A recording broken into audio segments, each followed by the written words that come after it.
நீதிக்கான நிலைப்பாடு. மனுஷர் முன்பாக என்னை மறுதளிக்கிறவன் எவனோ அவனை நானும் பரலோகத்தில் இருக்கிற என் பிதாவின் முன்பாக மறுதளிப்பேன். பூமியின் மேல் சமாதானத்தை அனுப்ப வந்தேன் என்று எண்ணாதிருங்கள், சமாதானத்தை அல்ல பட்டயத்தையே அனுப்ப வந்தேன். எப்படி எனில் மகனுக்கும் தகப்பனுக்கும் மகளுக்கும் தாய்க்கும் மருமகளுக்கும் மாமிக்கும் பிரிவினை உண்டாக்க வந்தேன். ஒரு மனுஷனுக்கு சத்துருக்கள் அவன் வீட்டாரே. மத்தேயு 10:33, 34, 35, 36. இயேசு குழந்தை பிறந்தவுடன் உலகில் அவருக்கு உகந்தோருக்கு அமைதி உண்டாகு என்றுதான் வானதூதர் கீதம் இசைத்தனர்.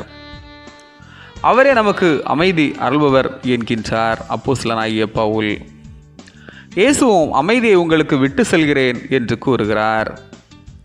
இதே இயேசு நான் உலகிற்கு அமைதி கொணர வந்தேன் என எண்ண வேண்டாம், அமைதியை அல்ல வாளையை கொணர வந்தேன் என்றும் கூறுகிறார்.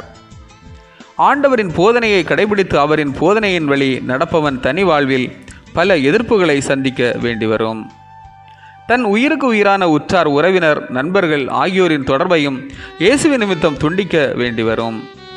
இப்போராட்டத்தில் ஒருவன் துணிவுடன் இருக்கும்போது அவனது உள்ளத்தில் ஆண்டவர் கொண்டு வந்த அமைதி நிலைப்பது உறுதி. அது நிலைக்க வேண்டுமானால் ஆண்டவர் கூறும் வாளையும் ஒருவன் ஏற்க தயாராக இருக்க வேண்டும். மன்னனின் மகன் பசுவின் கண்டை தேரில் போகும்போது கொன்று விட்டான். பசுவுக்கு மன்னன் நீதி செய்தான். குடும்பம், இனம், மதம், மொழி, நாடு என்று பாராது பொதுநிலை நீதியை, சமத்துவத்தை இறையரசு விரும்புகிறது. ஆமேன். இந்த நாள் உங்களுக்கு இனிய நாளாக மலரட்டும்.